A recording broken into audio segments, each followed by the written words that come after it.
Hello and welcome to the Vayechi edition of the short Vort from Shlishi to Revii.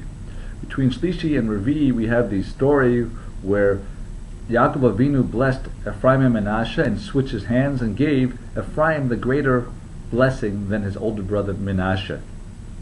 I'd like to share a few answers today on the questions of why was it that Ephraim and Menashe were elevated to the status of Shevatim to be like Reuven and Shimon, and also why is it that when parents give a blessing for their children, for their sons in particular, that it's like Ephraim and Menashe and not any of the other Shvatim?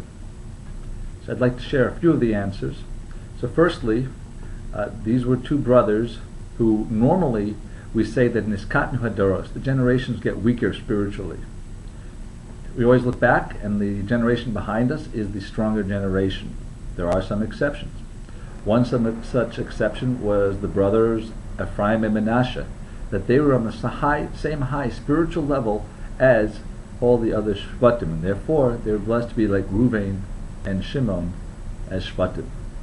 Now another answer is that just like these other brothers were born in Gullus and were successful, so too the brothers Efraim and Menashe were born in Gullus and they were successful. Now Efraim and Menashe were special normally in Bereshis we see sibling rivalries, and particularly we find in most cases that the Torah prefers the younger son over the elder son. We have Yitzchak and Yishmael, we have Esav and Yaakov, we have most of the Shevatim and Yosef, so we find the sibling rivalry, and yet the younger one was stronger. Yet here again we see that spiritually Ephraim was considered the greater one because either the future generations that would come from him would be greater than those of Menashe, or that his Torah that he learned was greater, as Ephraim was the one who learned with Yaakov Avinu, and Menashe was involved with the day-to-day politics and running the household of Yosef. Yet Menashe did not complain. He was accepting with the brotherly love that his brother was getting greater bracha. So this is why the parents will want to bless their sons to be like Ephraim and Menashe. They want to have the sons, it's always primary for them to have the brothers with love and care of each other. That's their first and foremost goal. Also, because they survived in Egypt with all the temptation and the debauchery of that country, yet they remained tzaddikim, so also parents, especially in Gullus, want their children to remain tzaddikim, and therefore they bless them to be like Ephraim and Menashe. These were also the brothers who were able to survive away from Yaakov and Yitzchak. The brothers, the Shvatim, and the Shvatim's children lived with Yitzchak or Yaakov, so they had the positive influence, yet they survived and remained tzaddikim. I'd like to conclude with a final topic of an answer, and there are many more answers to these questions, but the Ksav Sofer discusses on B'cha Yivarech Yisrael le'moed simcha elokim k'Ephraim u'Menashe. With you, Yisrael said, saying to make you like Ephraim, that God should make you like Ephraim and Menashe. And the Targum Yonasan explains that this is talking in particular about the day of the Milah.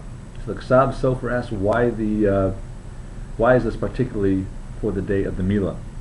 So why was it that Ephraim was blessed with the greater blessing? As discussed before, Ephraim was the one who was able to learn Torah with Yaakov and become a tzaddik that way, while Menashe was involved with the politics and running the household. And really, in most cases, you can't have it both ways. You can't be a great tzaddik and be grossly involved in the physical world, politics, etc., etc. So the blessing that Hashem gives is that you should, and that the parents want to give, is that you should be like Ephraim. You should strive first to set and learn Torah and see if you could reach the great heights. That is really a rarity. 1 in 1,000 people reach greatness in Torah, if that many these days.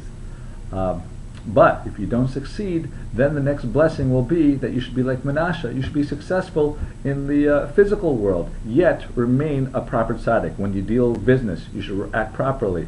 When you deal people, you act righteously. So that's something that everyone can aspire to.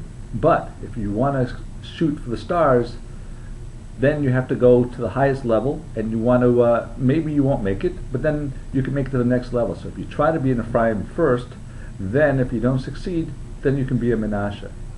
So the lesson for the parents is that you have to start early on. The chinuch comes at a young age, and that's why the Targum says that you give this blessing starting with the day of the bris milah. As soon as there's a first mitzvah that the Rachanimol does, that the newborn baby does, so that's when you start blessing it, that Yisimcha Elokim Efraim Menashe.